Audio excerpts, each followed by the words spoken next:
the wire AC is inclined at 60 degree to the horizontal and BC at 45 degree to the vertical as shown in figure. Determine the forces in the strings AC and BC. So now see the figure. This at C point the light fixture is attached and it is weight is 25 Newton. It is acting downward direction. So there are these two wires. First is, let us say, AC and second is BC. So due to this weight, whatever is the tensile forces are developed in the wires, that we have to calculate. So first of all, the load or weight at C point is 25 Newton, which is acting in downward direction. Now let us assume that tension in wire AC is T1 and tension in wire BC is T2. Now again, the Lami's theorem is for the like forces. So all the forces must be like, then only we can apply this Lami's theorem. So this 25 Newton force is acting in downward direction, so it is away from point C. Now due to this 25 Newton force, there will be tensile forces developed in wire AC and wire BC. So tensile forces means again the forces are away from the C point. So these three forces are like forces. The system of forces can be shown from free body diagram of joint C. So this is the free body diagram of joint C. This 25 Newton is acting downward. Let us consider one point D on this vertical line. So this force is CD force 25 Newton. Then in wire AC we have assumed that tensile force T1. So it is written over here T1, and again it is acting away from the C point. In wire BC assumed force is T2 and it is tensile force, so it is away from the point C. Now this force is vertical. With respect to horizontal, the angles of wire AC and wire BC are given. So first angle, that is of the wire AC, is 60 degree with the horizontal and this is 45 degree. So we can find the angle between A, C and D. So let us say first is angle BCD. So BCD, so with respect to horizontal, this angle is 45 degree, and obviously angle between horizontal line and vertical line is 90 degree. So total angle BCD is 90 plus 45, so it is 135. So angle between force CB and force CD is equal to 135. Angle ACD with respect to horizontal, wire AC makes angle 60 degree, and with respect to horizontal, this vertical line makes angle 90 degree. So 90 plus 60, so it is 150. So angle between this CA force and CD force is 150. Now we know that the total angle should be 360, and from that we can find this angle. So this 135 plus 150 plus this angle must be equal to 360. So we will get this angle as 75 degree. Now using Lami's theorem, at C point, force, let us say T1 divided by sine of angle between other two forces. So between T2 and this 25 Newton. So angle between T2 and 25 Newton is 135. So we can write T1 upon sine of 135. So it is T1 upon sine 135. Second, let us say T2. So divided by sine of angle between other two forces. So angle between T1 force and 25 Newton. So angle between these two forces is 150. So we can write that T2 upon sine 150. So it is T2 upon sine 150. These two are the unknowns, and known force is 25 Newton and the opposite angle 75 degree. So we can write which is equal to 25 Newton force divided by sine of 75 degree, angle made by T1 and T2 forces. So this 25 upon sine 75 is known, and T1 upon sine 135 and T2 upon sine 150 can be calculated from this equation. So T1 is equal to 25 multiplied by sine 135 divided by sine 75, so which is equal to 18.30 Newton. T2 is equal to 25 multiplied by sine 150 divided by sine 75, which is equal to 12.94 Newton. So from the one step only, by using Lami's theorem, we can find the forces in cables BC and AC. Next is principle of transmissibility. The principle of transmissibility states that the condition of equilibrium or of motion of a rigid body will remain unchanged if a force F acting at a given point of the rigid body is replaced by the force F dash of the same magnitude and the same direction, but acting at a different point, provided that the two forces have the same line of action.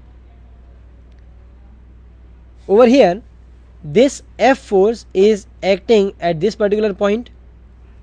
This F dash force, which is having same magnitude, is acting at this second point, but line of action of these forces is same. Whatever is inclination is same for these two. So whatever is the effect due to this F force on this body, the same effect will be there due to this F dash force on this body. This is called principle of transmissibility. Next is moment. In addition to tendency to move a body in the direction of its application, a force tends to rotate a body about an axis. Over here this panel is shown, and we are applying the force with some distance. This is called the lever arm, which is called force multiplied by distance. If we say, then it is moment acting on this vertical member. The axis is any line which neither intersects nor parallel to the line of action. This rotational tendency is called moment of the force.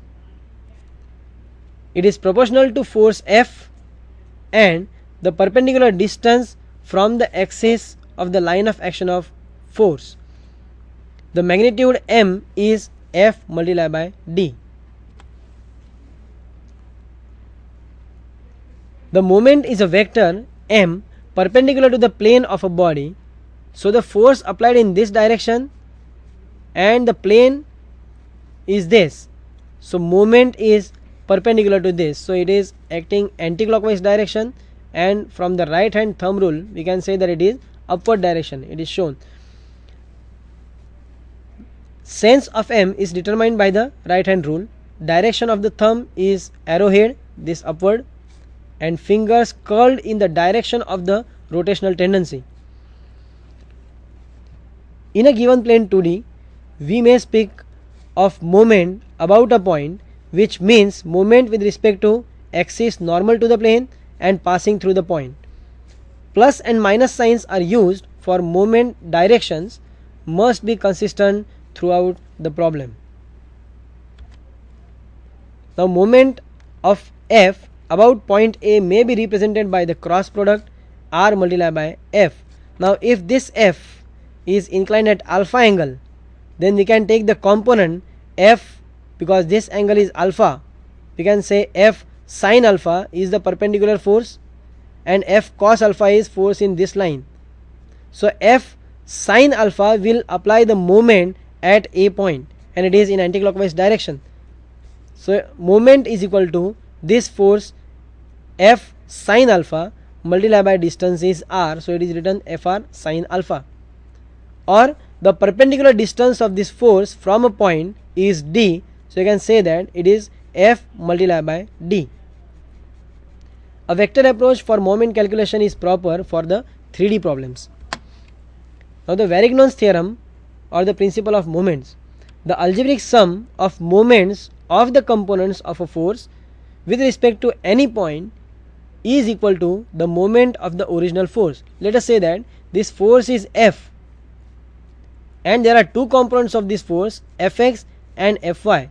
So whatever is moment due to this F force at any point, let us say point A. So moment due to this F force is F multiplied by D, which is equal to moment at the same point A due to the components Fx and Fy. So over here it is written, one moment is clockwise with respect to A point, second moment is anti-clockwise. So our sign convention is clockwise positive, anti-clockwise negative. From that we can find the moment. Then the couple, moment produced by two equal, opposite and non-collinear forces is called couple. Over here these two forces F and this minus F are acting at a distance D, so it will form anti-clockwise couple. Over here it is given the anti-clockwise couple which can be shown like this, and clockwise couple due to these two forces. Moment of a couple has the same value for all the moments in turn. If we take moment at O point, if we take moment at any other point, the value will be same.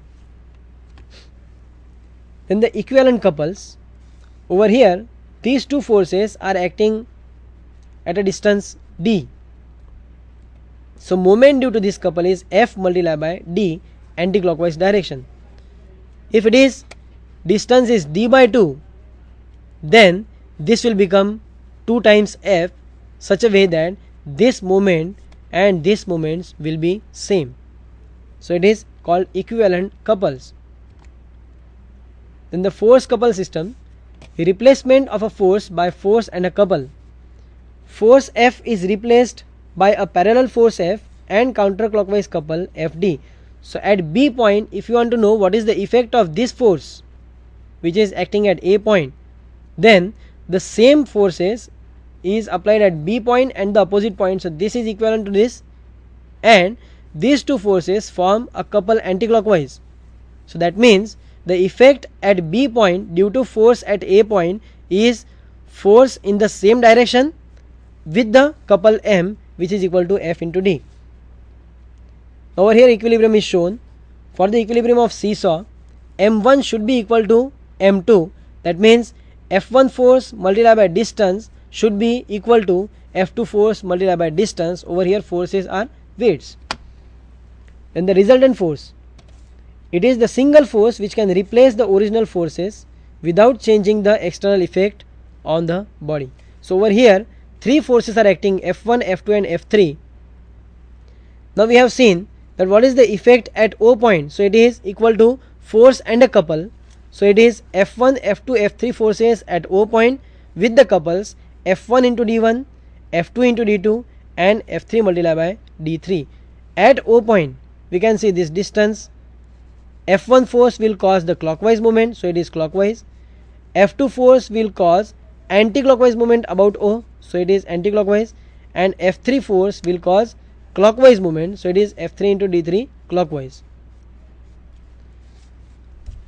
We can find Rx, Ry and R from these formulas, and theta is the direction. The example, determine the moment about point A due to 100 Newton force.